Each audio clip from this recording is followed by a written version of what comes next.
The return of planned obsolescence. Planned obsolescence is often described as a relic of the early industrial age, a cynical strategy born in the factories of the 20th century. It was a time when manufacturers deliberately shortened the lifespan of products to ensure repeat purchases. Light bulbs designed to burn out faster, appliances engineered to fail just after the warranty expired. These examples became symbols of corporate manipulation. For decades, society believed this approach had been left behind, exposed and corrected by consumer awareness, regulation, and technological progress. Yet quietly, without public declarations or dramatic turning points, planned obsolescence returned. Unlike its crude early forms, the modern version is subtle, technical, and carefully disguised as innovation. Products no longer simply break. They age in ways that feel inevitable rather than intentional. Batteries lose capacity and are sealed inside devices. Software updates gradually slow down older hardware. Replacement parts become proprietary, expensive, or unavailable. What appears to be natural technological aging is often the result of deliberate design choices. The shift became especially noticeable with the rise of personal electronics. Smartphones, laptops, and tablets grew thinner, lighter, and more integrated. This integration was presented as progress. Fewer seams, fewer moving parts, more elegance. But it also made repair increasingly difficult. Components that were once modular became fused together. Simple fixes that once required minutes now demanded specialized tools or complete replacements. At the same time, software began to play a central role in determining a product's lifespan. Operating systems advanced rapidly, optimized for newer hardware. Older devices, while still physically functional, struggled to keep up. Performance degradation was gradual, almost imperceptible at first. Users adapted, blaming themselves, their habits, or the passage of time. Eventually, replacement felt not forced, but logical. This transformation marked a critical change in how obsolescence functioned. The product did not announce its failure. Instead, it slowly withdrew convenience. Tasks took longer. Battery life shortened. Compatibility faded. What remained was a device that technically worked, but no longer fit comfortably into modern life. Manufacturers defended these changes with efficiency, security, and design arguments. Sealed batteries improved water resistance. Proprietary parts ensured quality control. Frequent upgrades enhanced user experience. Each justification was individually reasonable. Together, they formed a system where long-term durability became secondary to controlled life cycles. What made this return particularly quiet was its alignment with consumer behavior. Rapid technological advancement normalized frequent replacement. Marketing reinforced the idea that newness itself was value. Annual product launches reframed ownership as temporary by default. The question shifted from, "Why did this fail?" to "Why would anyone keep this?" Environmental and economic consequences followed. Electronic waste increased. Repair industries declined. Consumers lost autonomy over objects they owned, depending instead on manufacturers for maintenance and updates. Ownership became conditional, bounded by software support timelines rather than physical wear. Unlike earlier eras, there was no single moment when planned obsolescence reappeared. No announcement, no scandal large enough to halt it. It returned through thousands of small decisions made behind closed doors, in design meetings, supply chains, and update schedules. Each decision seemed minor. Together, they reshaped the relationship between people and the things they rely on daily. Progress did not reverse itself loudly. It simply adjusted its priorities. Longevity was replaced with turnover. Repairability gave way to replacement. And a practice once widely criticized reemerged, not as a flaw, but as a feature of modern progress. When smartphones lost the headphone jack. For years, the headphone jack was one of the most stable and universal elements of personal technology. Its design barely changed over decades, yet it worked reliably across devices, brands, and generations. A simple analog connection allowed sound to pass directly from a device to a pair of headphones, with no pairing process, no batteries, and no software mediation. It was a quiet example of technological maturity, a solution so refined that it no longer demanded attention. Then, without any fundamental technical failure, it began to disappear. The removal of the headphone jack was not driven by consumer demand or by a sudden breakthrough that rendered it obsolete. Instead, it was framed as a necessary step forward.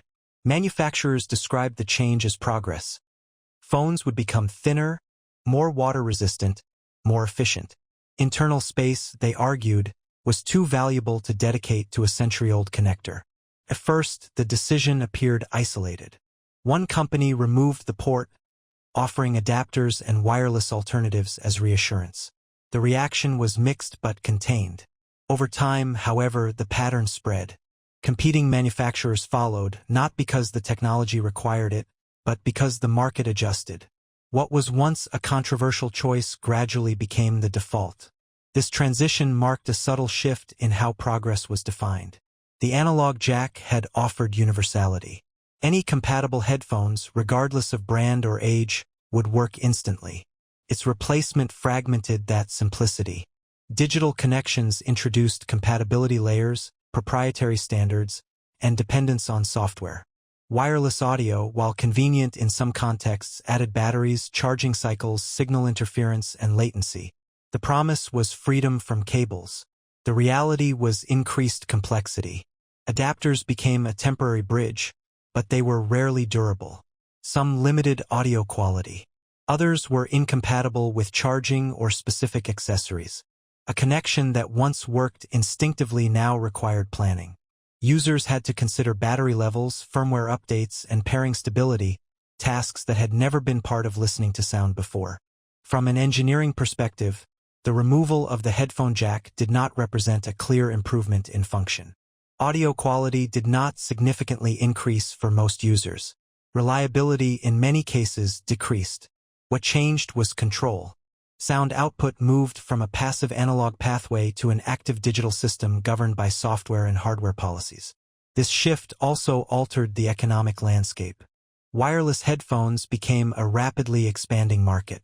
Proprietary ecosystems formed around specific devices, encouraging brand loyalty through compatibility rather than quality alone. Accessories that once lasted for years now aged alongside firmware updates and battery degradation. The decision reshaped expectations. Consumers adapted quickly, not because the new system was objectively better, but because alternatives vanished. The absence of choice created acceptance. New users entered the market unaware that anything had been lost. For them, wireless audio was not a replacement, it was the starting point. In retrospect, the disappearance of the headphone jack stands out not as a bold technological leap, but as a redefinition of convenience. A stable, universal solution was replaced with a flexible but fragile one. Progress was measured not by resilience or longevity, but by alignment with design trends and monetization strategies. The transition did not break smartphones. They continued to function, to evolve, to improve in measurable ways. But something fundamental changed in the relationship between user and device. A simple, dependable interface, one that required no explanation, was removed, not because it failed, but because it no longer fit the direction of modern progress. The loss was quiet, incremental, and quickly normalized. And by the time it was fully noticed, there was nothing left to plug into. The fall of physical media ownership. For much of the 20th century, ownership of media was tangible and clearly defined. Music existed on vinyl records, cassette tapes, and compact discs. Films were stored on VHS tapes and later on DVDs and Blu-rays. Books filled shelves, carried weight, and aged visibly over time. To own media meant to possess a physical object that could be used without permission, updates, or external infrastructure. Access was permanent, limited only by the object's physical condition. This model of ownership began to erode gradually, long before most people noticed it happening. The rise of digital distribution was initially framed as an expansion of choice rather than a replacement. Digital files offered convenience, instant access, portability, and freedom from physical storage. Early downloads still resembled ownership. Files could be copied, backed up, and played offline. The transition felt additive, not subtractive. The decisive shift came with the growth of streaming platforms. Streaming redefined access as a service rather than a possession. Media no longer resided with the user but on remote servers, delivered temporarily through an internet connection. The language surrounding this change emphasized abundance and ease.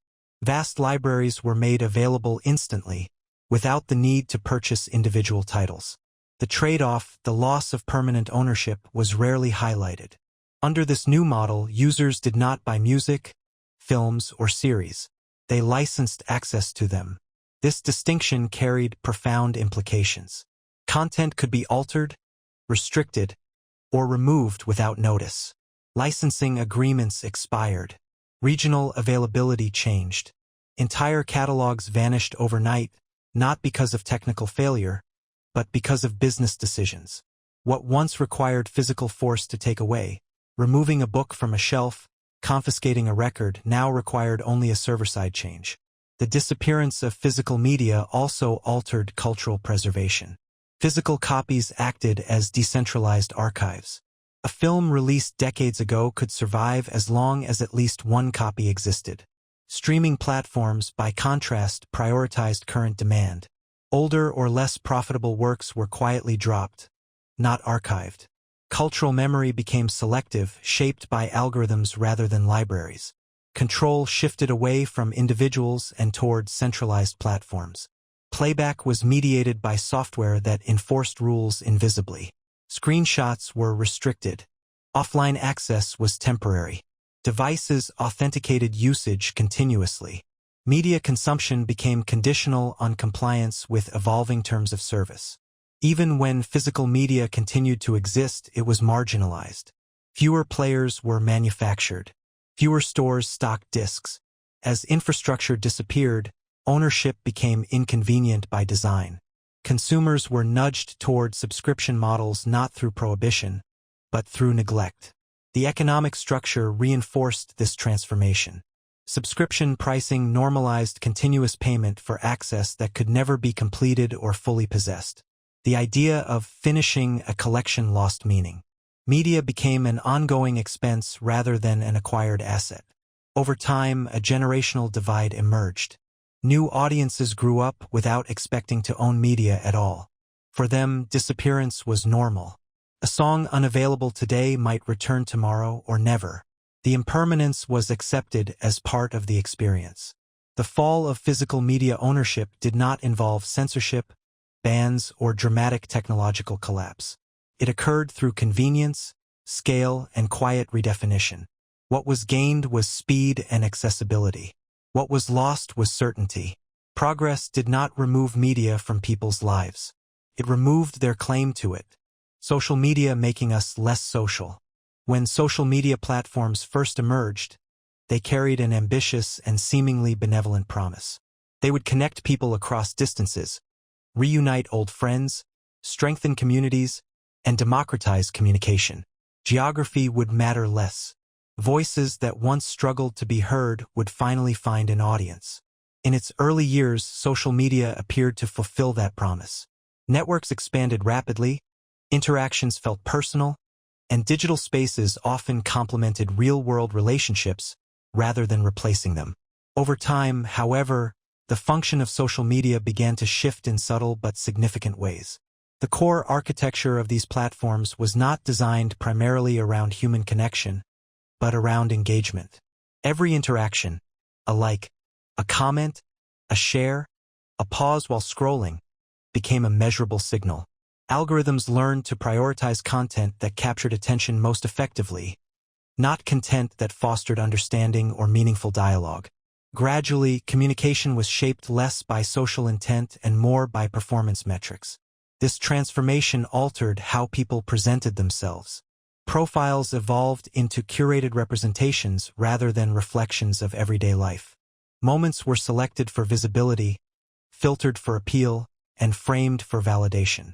Interaction became increasingly asymmetrical. One person broadcasted, many observed.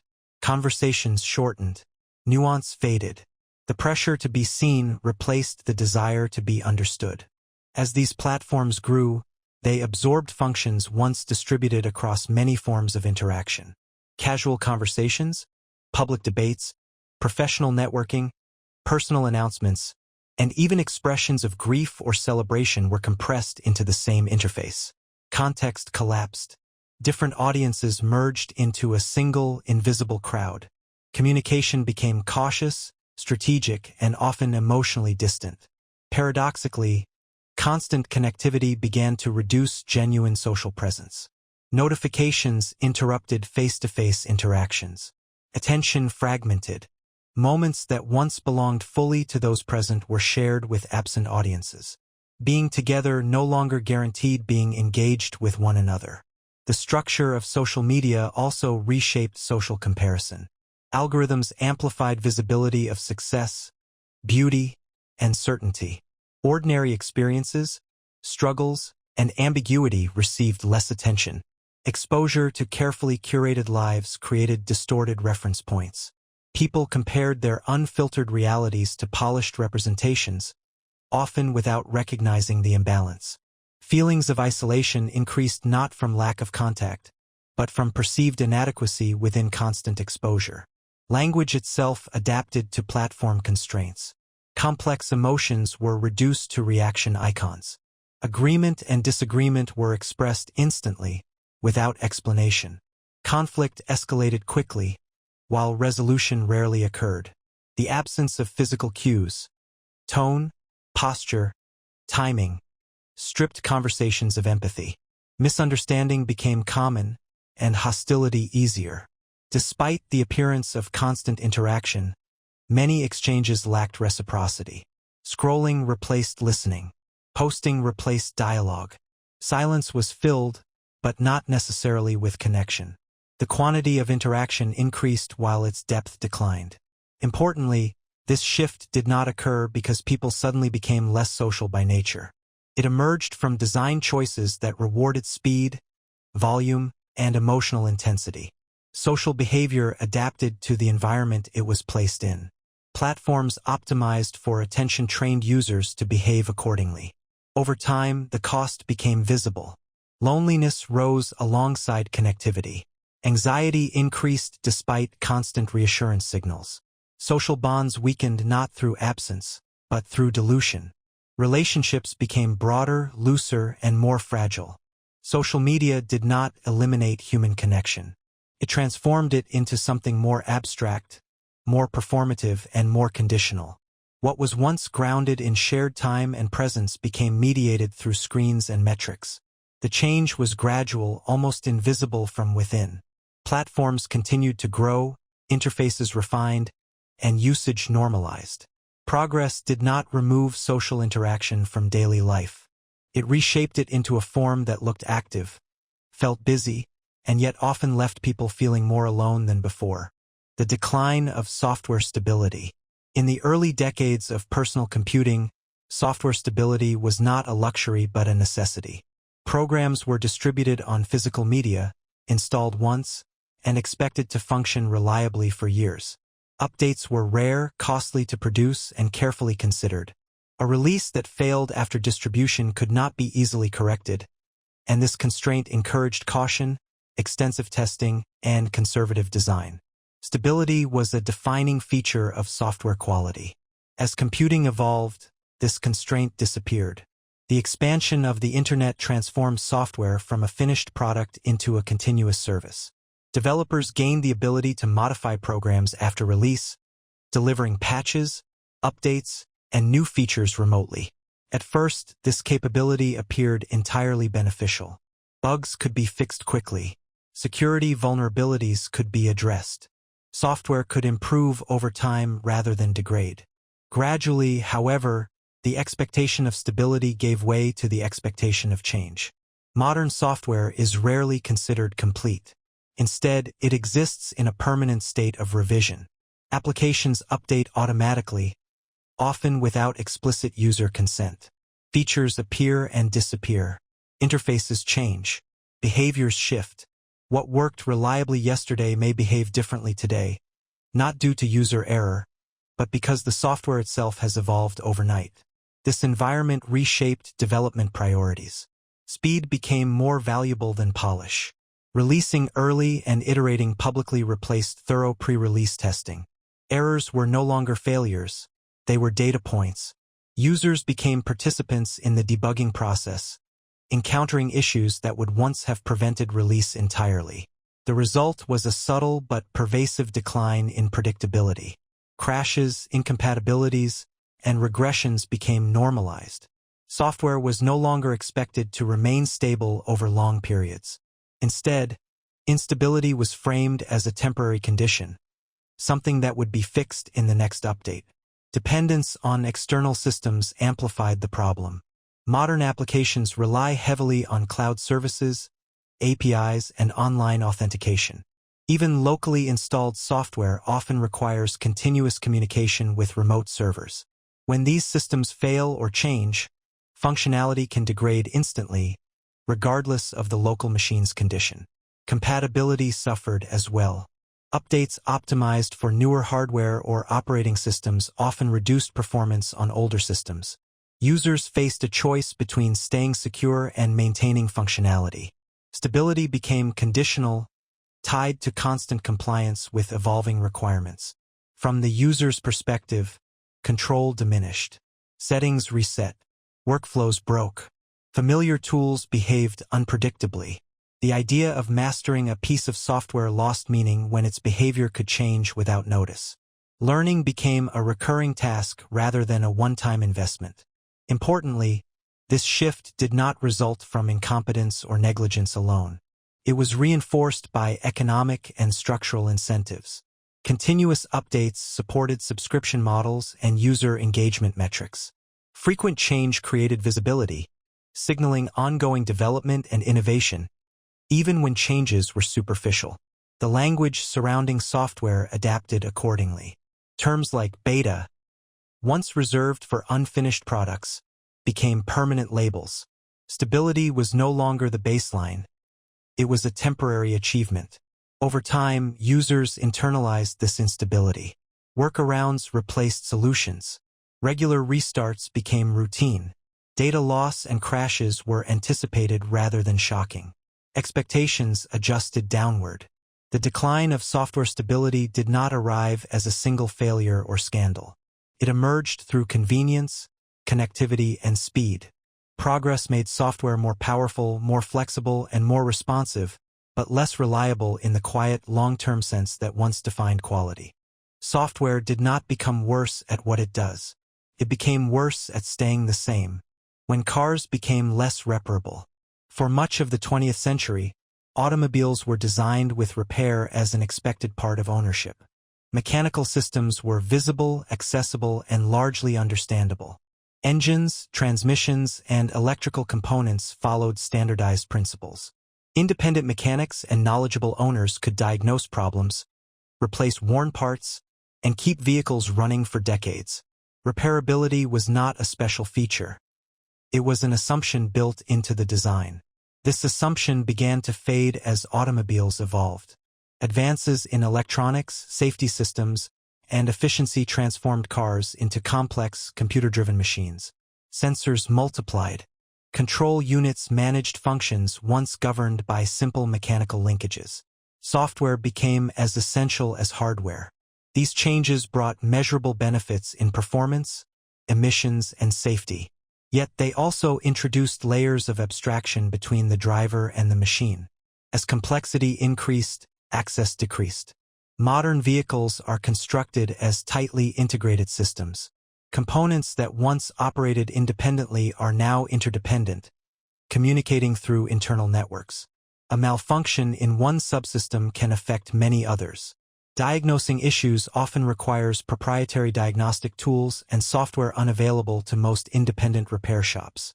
What once could be identified through sound, smell, or visual inspection now demands digital interpretation. Physical design reinforced this shift. Engine compartments grew denser. Components were placed for aerodynamic efficiency and manufacturing convenience rather than accessibility. Simple maintenance tasks became time-consuming. Replacing a part often required removing multiple unrelated components. Labor costs rose accordingly, even when the part itself was inexpensive. Software introduced a new form of control. Many repairs now require electronic authorization. Parts must be paired with the vehicle's computer to function correctly. Unauthorized replacements can trigger error messages or disable features entirely. Ownership became conditional.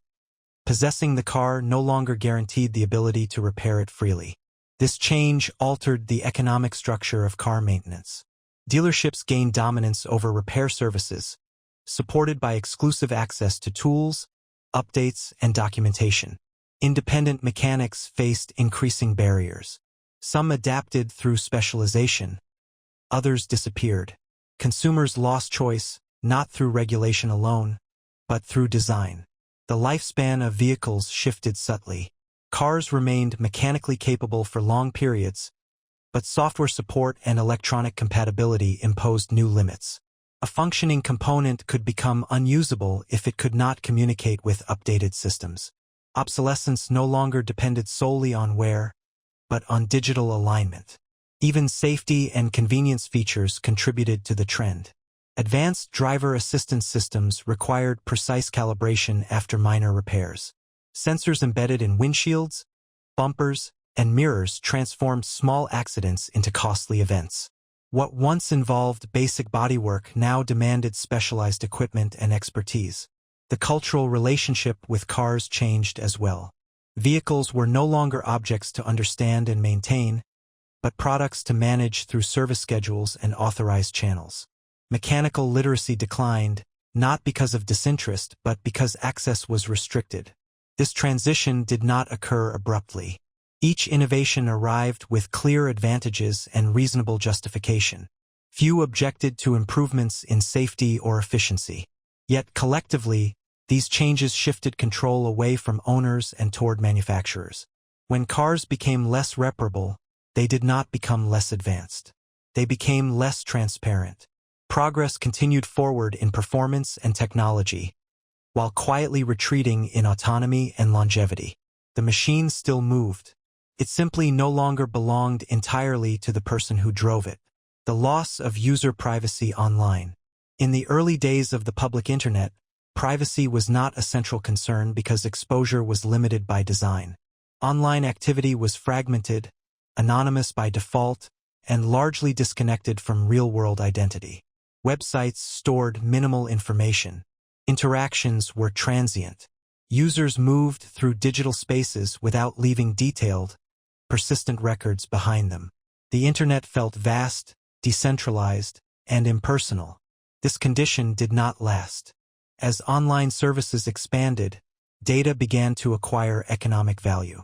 Information about user behavior, what people searched for, clicked on, purchased, and shared, proved useful for improving services and, more importantly, for targeting advertising. Gradually, data collection shifted from incidental to intentional. Systems were built not just to function but to observe. The transformation was quiet and systematic. Cookies tracked browsing sessions. Accounts replaced anonymous access. Platforms encouraged real names, persistent profiles, and continuous engagement. Each step appeared reasonable, even beneficial. Personalization promised relevance. Convenience justified retention. Security required identification. Over time, these layers formed comprehensive behavioral profiles. Unlike traditional surveillance, this process did not rely on coercion. Participation was voluntary, embedded in everyday convenience. Users consented through terms of service that were rarely read and frequently updated. Privacy became a contractual abstraction rather than a lived reality. The scope of data collection expanded beyond explicit actions. Passive signals, location data, device identifiers, browsing patterns, and interaction timing were recorded continuously. Even inactivity conveyed information. The boundary between online and offline behavior blurred as smartphones, apps, and connected devices accompanied users everywhere. Control over this data shifted decisively toward platforms. Information was stored centrally, analyzed algorithmically, and shared with third parties through opaque agreements. Users could view fragments of what was collected, but rarely the full picture. Deletion options existed in theory, yet data often persisted through backups, derivatives, and anonymized datasets that were not truly anonymous. Privacy ceased to be a default condition. It became a setting hidden, limited, and difficult to manage. The consequences extended beyond advertising. Data profiles influenced search results, recommendations, pricing, and visibility. What users saw online was shaped not only by their choices, but by how systems interpreted their past behavior. Exposure narrowed. Serendipity declined.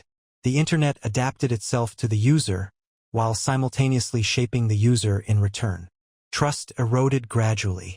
Data breaches exposed the fragility of centralized storage.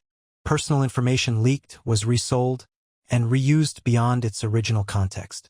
Responsibility diffused across systems and organizations, leaving individuals with little recourse and limited understanding of the risks involved. Despite growing awareness, the trajectory continued. New services adopted similar models because they were economically effective.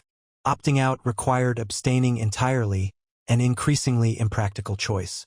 Participation in modern life became inseparable from data exposure. The loss of user privacy online did not occur through sudden restriction or explicit removal. It unfolded through accumulation. Each new feature collected a little more. Each improvement required a little more access. The exchange felt fair in isolation.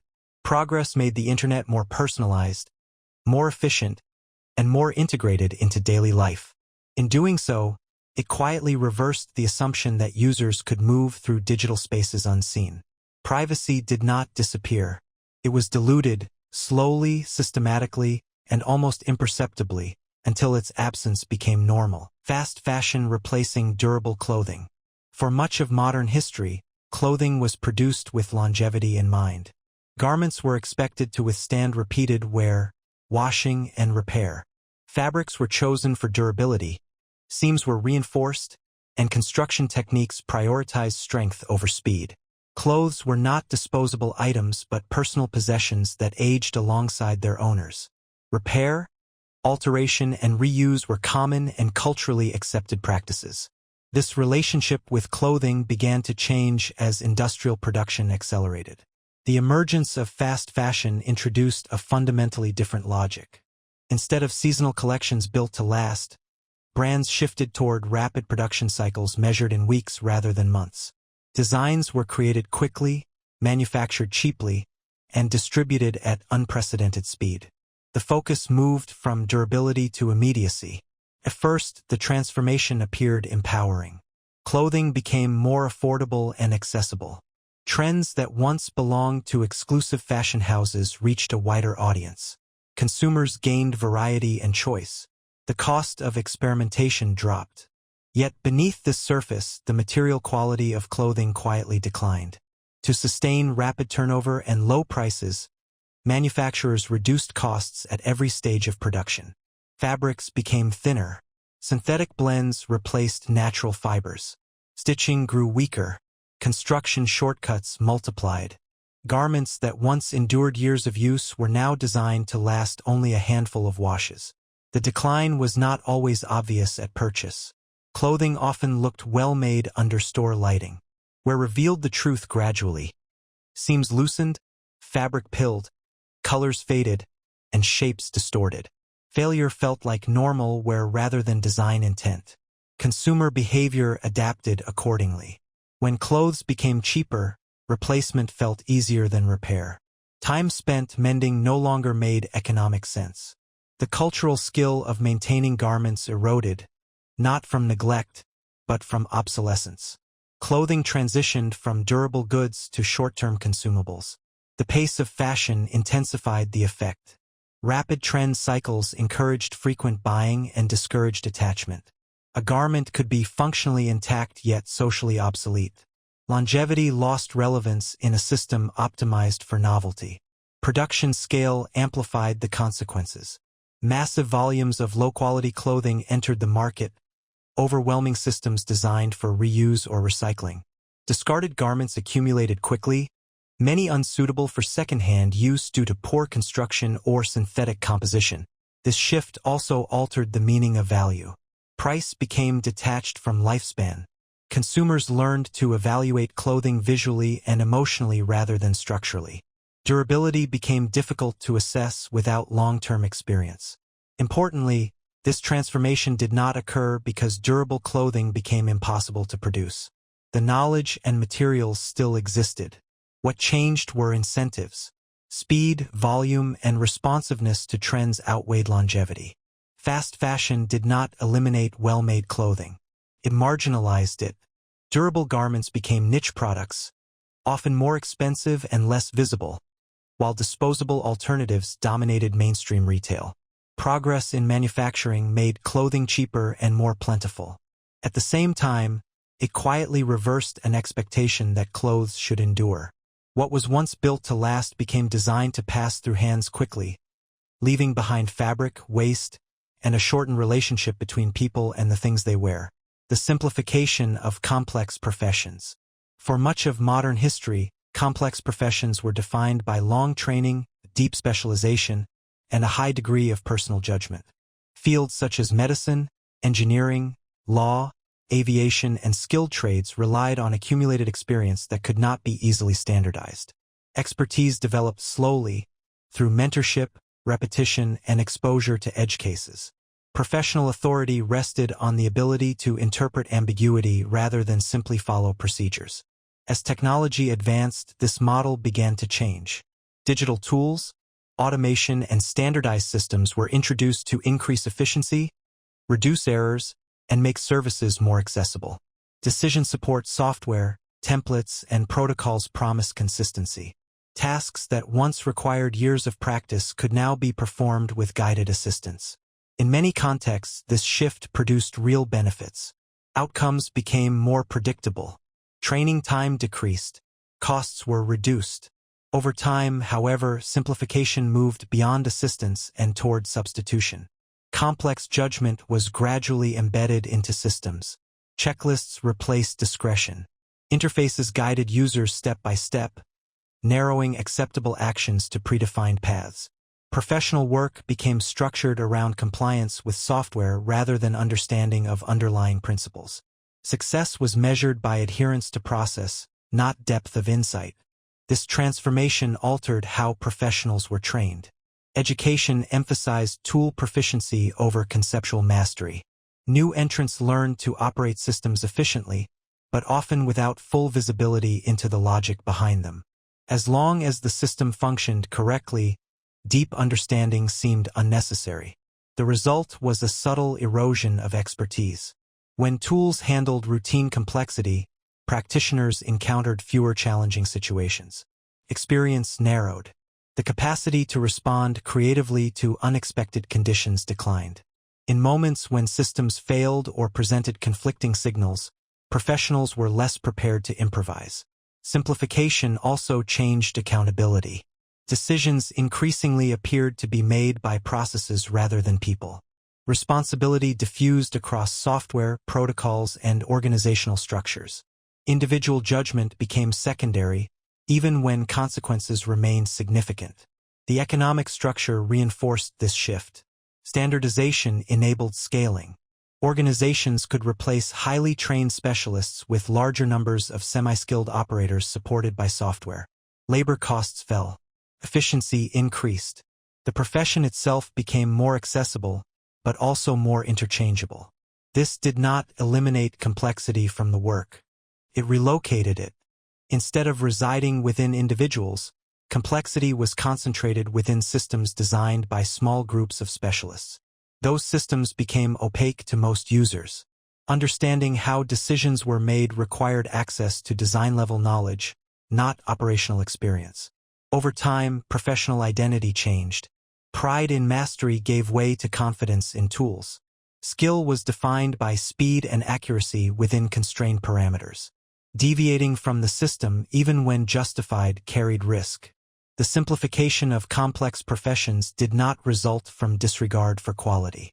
It emerged from rational goals: safety, efficiency, and scalability. Yet it carried unintended consequences. When expertise is simplified, it becomes fragile. It works well under normal conditions but struggles under strain. Progress did not remove professionalism. It narrowed it. Depth was traded for uniformity, and judgment for procedure. The work continued, often faster and cheaper, while quietly moving away from the human expertise that once defined it. When education became about testing, not learning. For much of its modern history, formal education was structured around the slow development of understanding. Learning emphasized reading, discussion, practice, and reflection. Knowledge accumulated over time, reinforced through application rather than constant measurement. Evaluation existed, but it served as a checkpoint, not the central objective. Education aimed to cultivate reasoning, curiosity, and intellectual independence. This balance began to shift as education systems expanded in scale. As schools and universities grew larger and more standardized, the need for measurable outcomes increased. Administrators required ways to compare performance across classrooms, institutions, and regions. Testing offered an efficient solution. Scores could be quantified, aggregated, and reported. Progress could be tracked numerically. Accountability could be enforced. Initially, standardized testing functioned as a tool. Over time, it became the framework. Curricula began to align with assessment requirements. Subjects were broken into discrete, testable units. Emphasis shifted toward information that could be measured reliably under timed conditions. Learning objectives narrowed, favoring clarity and consistency over exploration and depth. Teaching adapted accordingly. Instruction increasingly focused on test preparation rather than conceptual understanding. Practice exams replaced open-ended inquiry. Techniques optimized for score improvement took precedence over methods that fostered long-term comprehension. Success became visible quickly, while deeper learning remained difficult to measure. Students adjusted their behavior in response. Memorization strategies replaced synthesis. Pattern recognition outweighed critical thinking. Knowledge was treated as temporary, something to retain just long enough to perform well. Once assessed, information lost relevance. The testing environment also reshaped motivation. Learning became externally driven. Grades, rankings, and benchmarks overshadowed intrinsic curiosity. Mistakes were penalized rather than explored. Risk-taking declined. Students learned to avoid uncertainty, focusing instead on predictable outcomes. This transformation influenced subject matter itself. Disciplines that resisted standardized assessment, such as the arts, philosophy, and exploratory sciences, were marginalized or simplified. Depth gave way to coverage. Breadth replaced mastery. The effects extended beyond the classroom. Educational success became synonymous with test performance, shaping admissions, funding, and institutional reputation. Schools optimized for metrics rather than intellectual development. Teaching quality was increasingly judged by scores rather than student growth. Importantly, this shift did not occur because educators rejected learning. It emerged from administrative and political pressures to demonstrate effectiveness. Testing offered clarity in complex systems. Its limitations were acknowledged, yet its convenience prevailed. Over time, the distinction between learning and assessment blurred. Students came to equate understanding with performance. The process of inquiry was overshadowed by the result. Education became something to complete rather than something to engage with. Progress made education more measurable, comparable, and scalable. At the same time, it quietly reversed a fundamental assumption: that the purpose of education is to learn, not to prove that learning has occurred. The system continued to function. Schools remained active. Degrees were awarded. Yet beneath the surface, the center of gravity had shifted, away from understanding and toward evaluation. The decline of long-form attention. For most of human history, sustained attention was not considered a special skill. It was a natural condition shaped by environment, necessity, and cultural rhythm. Reading lengthy texts, listening to extended arguments, or working on a single task for long periods was common and often unavoidable. Books, lectures, and focused labor demanded time and patience. Attention was trained through repetition, not protected as a limited resource. This condition began to change with the acceleration of information flow. As digital technology expanded, access to content became immediate and abundant. Information arrived continuously, competing for awareness. Notifications, alerts, and updates fragmented experience into small, discrete moments. Attention was no longer directed by the task at hand, but interrupted by external signals. At first, this shift appeared manageable. Short interactions filled idle time. Multitasking felt efficient. Digital tools promised productivity by compressing tasks and accelerating communication. The cost to concentration was not immediately obvious. Over time, however, the structure of attention itself began to adapt. Platforms optimized for engagement prioritized speed and novelty. Content was designed to be consumed quickly and replaced instantly. Short videos, brief posts, and rapid transitions trained users to expect constant stimulation. Pauses became uncomfortable. Silence felt unproductive. The mind adjusted to a faster rhythm. Long-form engagement began to feel increasingly demanding. Reading extended texts required effort beyond familiarity. Watching uninterrupted narratives or following complex arguments demanded sustained focus that no longer felt natural. Distraction did not arrive as a disruption. It arrived as an invitation.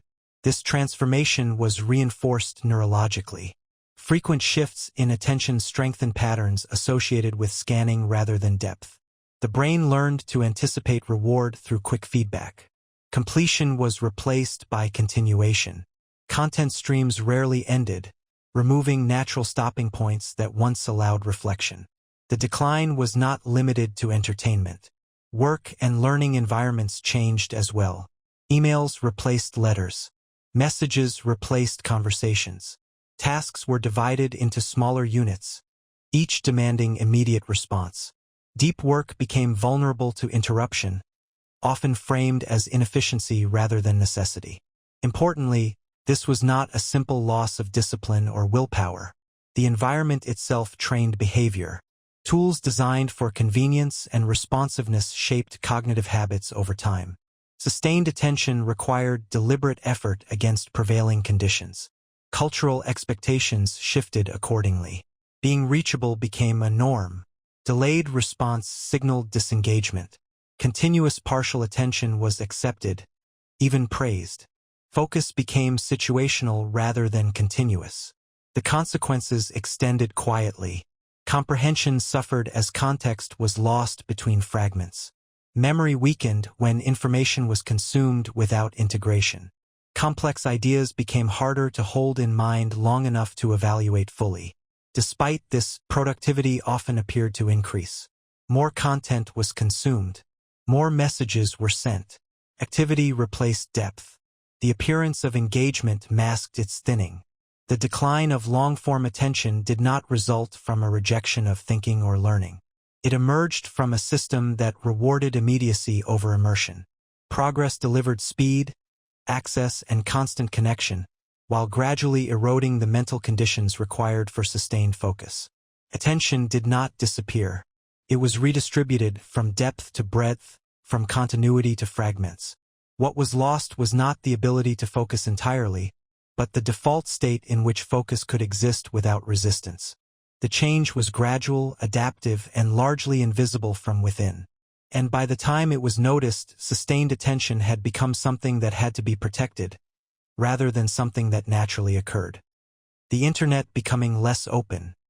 In its early public form, the Internet was defined by openness as both a technical principle and a cultural ideal.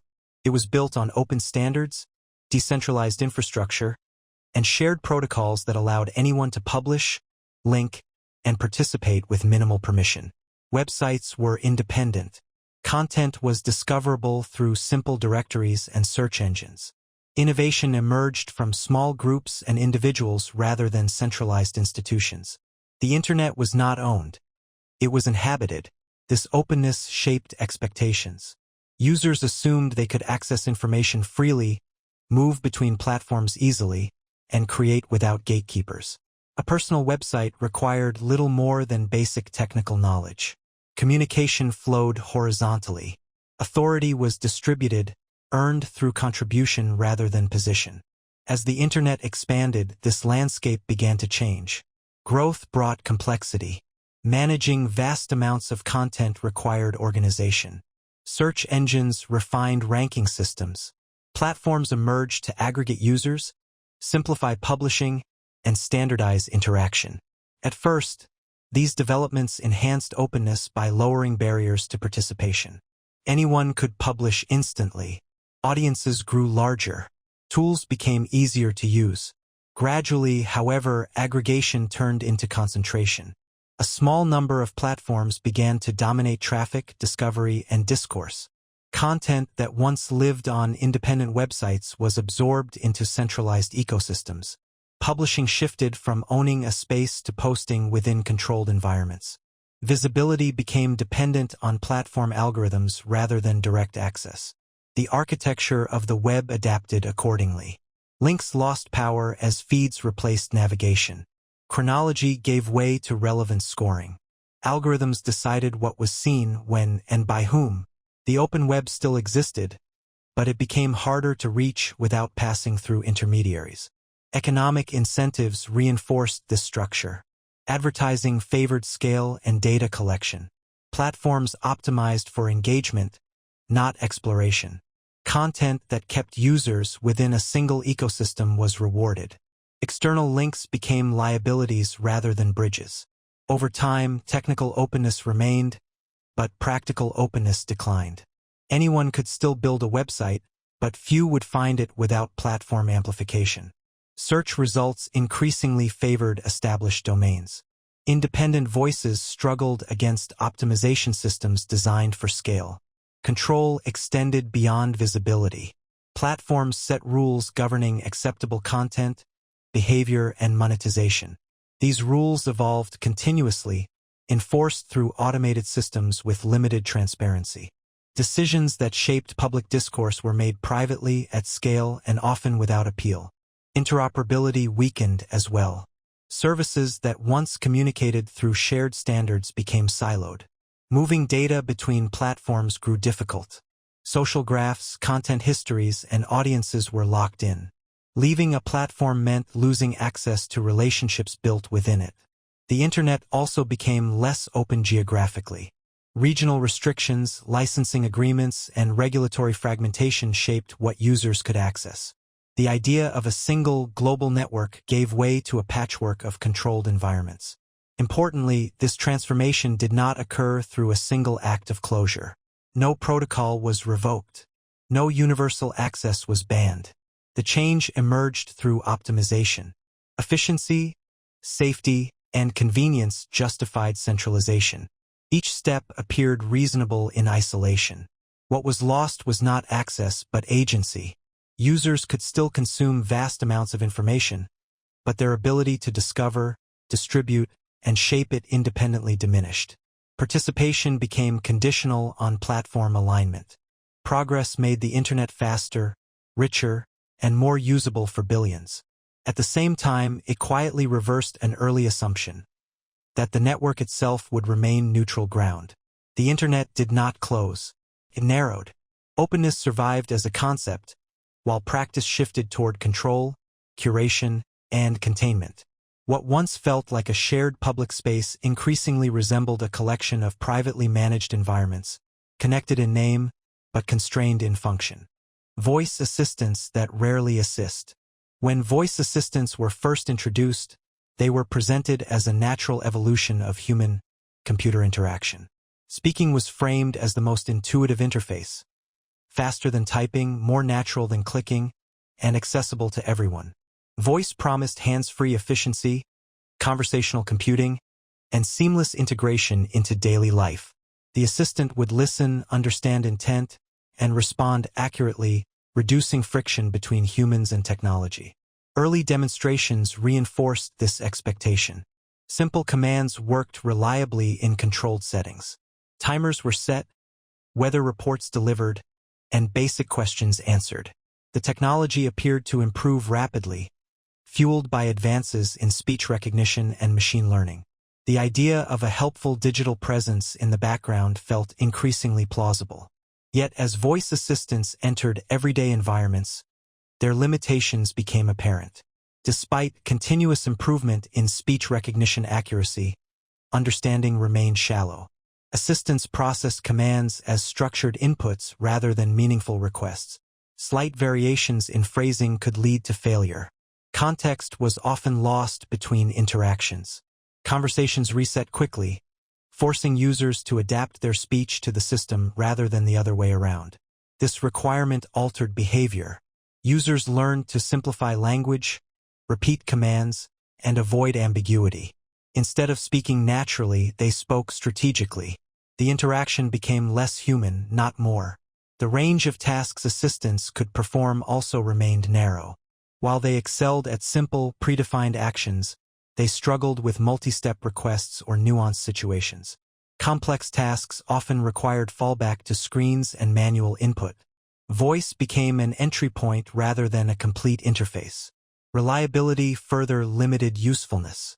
Responses varied depending on network connectivity, server availability, and account configuration. Identical commands could produce different results across devices or environments. Trust eroded as predictability declined. Users hesitated to rely on assistants for anything important. Integration challenges compounded the problem.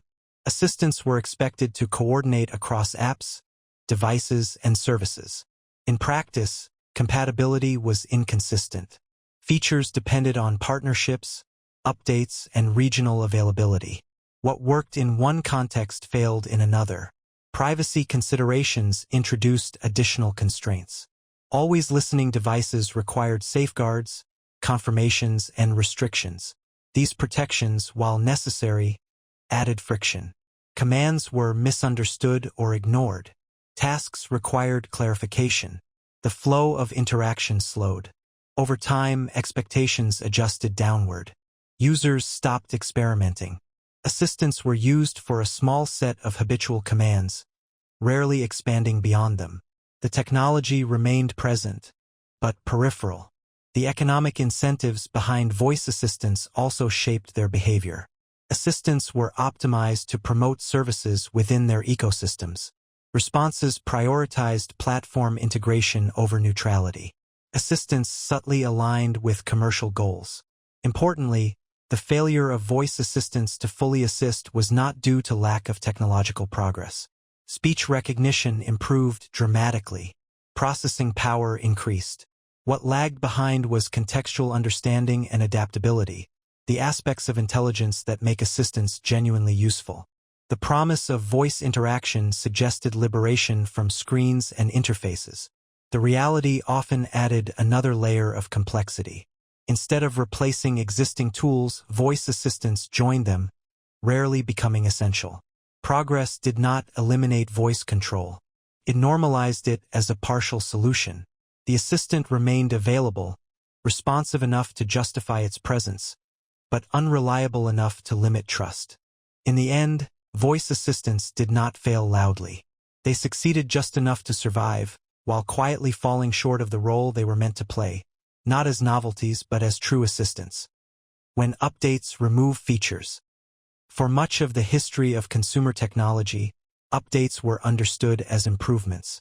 New versions of software promised additional functionality, better performance, and enhanced stability. Installing an update meant gaining something. New tools, refined interfaces, or expanded capabilities. While change required adjustment, it was generally associated with progress. This expectation began to shift as software moved from static products to continuously updated services. Modern applications rarely exist in a finished state. Instead, they evolve incrementally through frequent updates delivered automatically. This model allows developers to respond quickly to bugs, security threats, and market demands. In theory, it ensures constant improvement. In practice, it redefined what an update could do. Features began to disappear. The removal of functionality was often subtle. Options were hidden behind new menus. Settings were simplified or consolidated. Advanced tools were deprecated in favor of streamlined interfaces. Each change was framed as optimization, clarity, or modernization. Rarely was it described as loss. From a design perspective, simplification had clear appeal. Reducing complexity lowered support costs and onboarding friction. New users encountered fewer decisions. Interfaces looked cleaner. Yet simplification often targeted the edges, the very features relied upon by experienced users. As updates accumulated, long-established workflows broke. Functions that had become second nature vanished or behaved differently. Muscle memory no longer applied. Users were forced to adapt, not because a better alternative existed, but because the old one was no longer available. This shift altered the balance of control. Users could no longer choose when or whether to change. Automatic updates ensured uniformity, but eliminated consent. Rolling back to previous versions became difficult or impossible.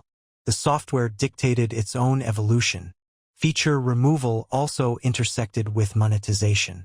Capabilities that were once included became part of premium tiers or separate subscriptions. What appeared as streamlining sometimes masked segmentation. The same functionality existed but behind a paywall. The rationale for removal varied. Some features were deemed underused. Others conflicted with new architectures. Some required maintenance resources that no longer aligned with business priorities. Individually, these reasons were reasonable. Collectively, they reshaped the product in ways users did not request.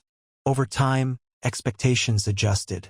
Users learned not to become attached to specific functions. Software became something to accommodate rather than master.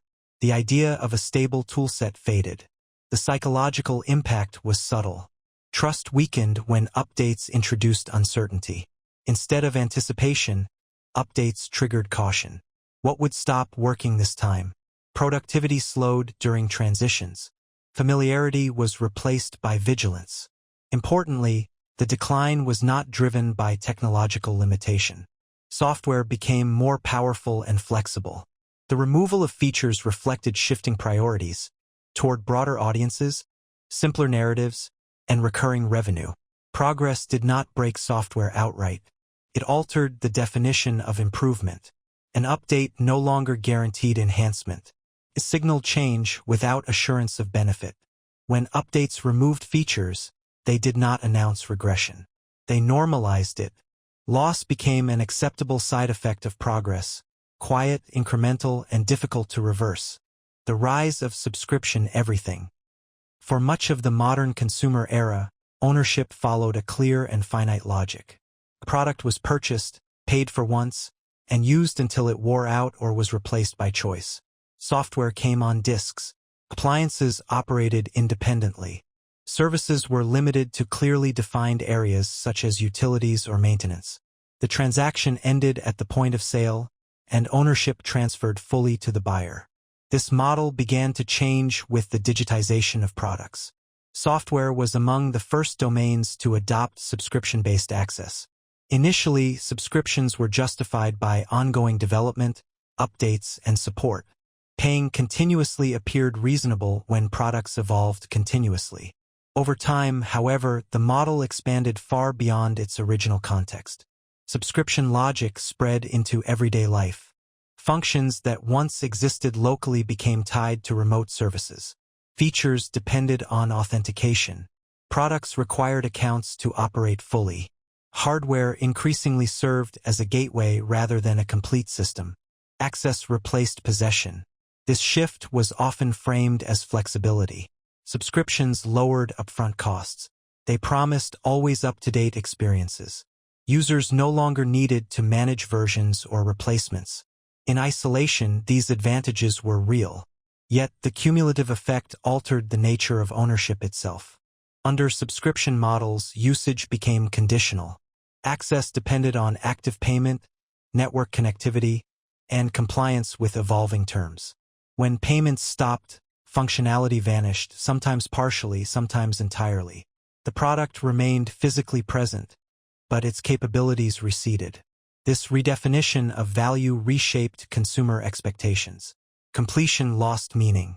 Software was never finished. Services had no endpoint. Payment became perpetual rather than transactional. The cost of use was distributed over time, making the total expense less visible but often greater. Subscriptions also shifted power toward providers. Control over features, pricing, and availability rested centrally. Terms could change unilaterally. Prices could rise. Bundles could be restructured. Users had limited leverage, especially when alternatives were scarce. The model extended beyond software into physical products. Vehicles, appliances, and devices incorporated subscription-based features. Capabilities embedded in hardware were locked behind recurring fees. Ownership no longer guaranteed access to all built-in functions. This transition altered design incentives. Products were optimized for retention rather than durability. Churn metrics influenced development priorities. Features were designed to encourage ongoing payment rather than long-term satisfaction. The psychological effect was subtle but persistent. Consumers began to manage subscriptions rather than possessions. Budgeting shifted from occasional purchases to constant monitoring. Canceling required effort. Forgetting became costly. Importantly, this transformation did not occur because ownership was inefficient. It occurred because subscriptions created predictable revenue streams. Stability for providers outweighed permanence for users. The normalization of subscriptions reshaped the relationship between people and technology. Products became services. Tools became platforms. Ownership became provisional. Progress delivered convenience, scalability, and continuous access. At the same time, it quietly reversed a foundational assumption. That once something is bought, it belongs to the buyer. The rise of subscription everything did not announce itself as a loss. It arrived as an upgrade, recurring, seamless, and difficult to exit. What was gained was continuity. What was lost was finality. And in that shift, progress moved forward by making possession temporary. Ending. Progress rarely moves in a straight line. Sometimes it advances loudly, and sometimes it quietly steps backward, unnoticed until the change becomes normal. The moments we've explored are not failures of technology or society, but reminders that improvement is not the same as advancement, and convenience often carries hidden costs. If these stories resonated with you, support the channel by liking this video and subscribing. Share your thoughts in the comments. Your perspective is part of this conversation. And if you know someone who would find this topic meaningful, share the video with them. Thank you for watching.